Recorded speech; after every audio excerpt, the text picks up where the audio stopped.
Nahuli kam sa Pasig ang pananalisi sa isang kotseng iniwan lamang sandali ng may-ari para bumili.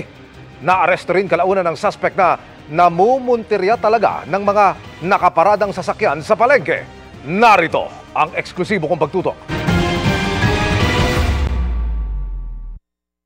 Sandali lang pumarada sa tabing kalsada ang kotseng ito para may saglit na bilhin ng may-ari pero mabilis ding pinuntirya ng kawatan. Ang pintuan sa driver's side, mabilis itong binuksan at sinikwat ang naiwang bag sa upuan. Pagkatapos, nagmamadaling tumakas ang lalaki.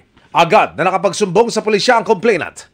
Nasalisihan at nakuha sa kanya yung kanyang bag na naglalaman ng wallet, ID, cash, at saka mga iba't ibang dokumento. Kinagabihan. Naka-stripe? Oo, naka-stripe. Sige. Ayun.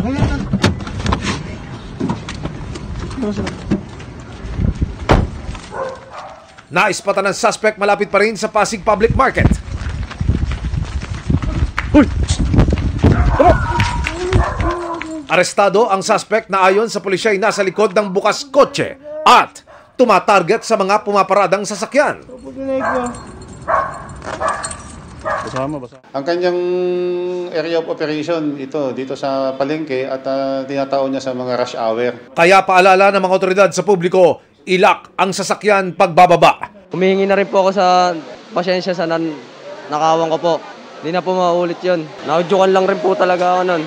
Para sa GMA Integrated News, Emil Subangil, nakatutok 24 oras.